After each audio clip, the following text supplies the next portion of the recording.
Dzień dobry, witam wszystkich hodowców Mario Team. Zapraszam do obejrzenia mojego filmu.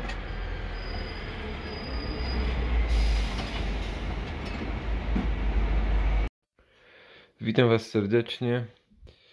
Chciałem z grubsza przetłumaczyć Wam wycinek z gazety, który właśnie widzicie. Na nim mianowicie jest samiczka o imieniu Juwel. Właścicielem jej był hodowca Watling.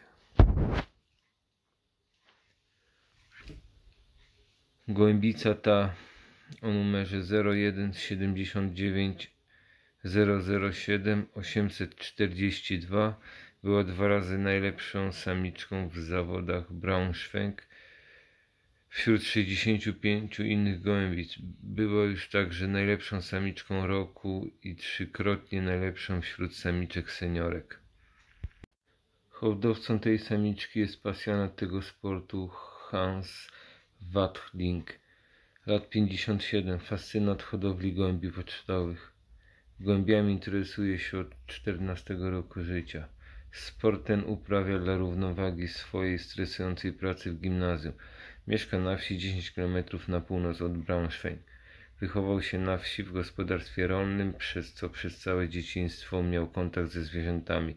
Okazje do głębszego zainteresowania się tym hobby były dla Wachtlinga zawody berlińskich gołębi pocztowych w latach 60. Początkowo zajmował się tym okazjonalnie.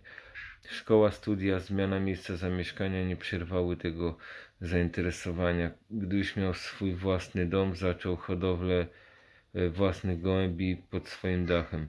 Zaczęły się pierwsze sukcesy. Pierwszy znaczący sukces przyszedł wraz z krzyżówką Jansen i Dektak, którą stworzył wraz z przyjacielem Udo Eliasem.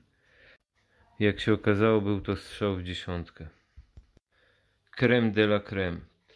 Ze wszystkich pierwszych gołębi, takich jak 855, 193, 638, 178 czy 137, pochodzą potomkowie, którzy są przejrzystą, czystą rasą.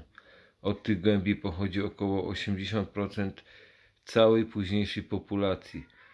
Docelowo były wprowadzane pojedyncze okazy jako wzmocnienie stada, ale tylko najlepsze i najszybsze. Także widzicie, hodowcy, jaki potencjał jest w tych gołębiach.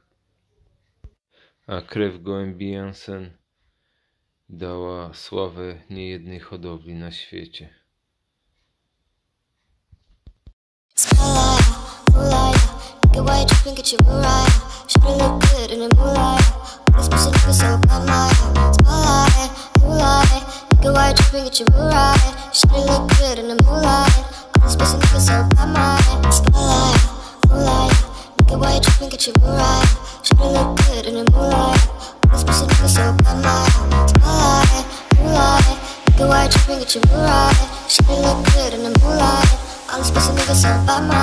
Feel like I'm destined. I don't need no Smith & Wesson now.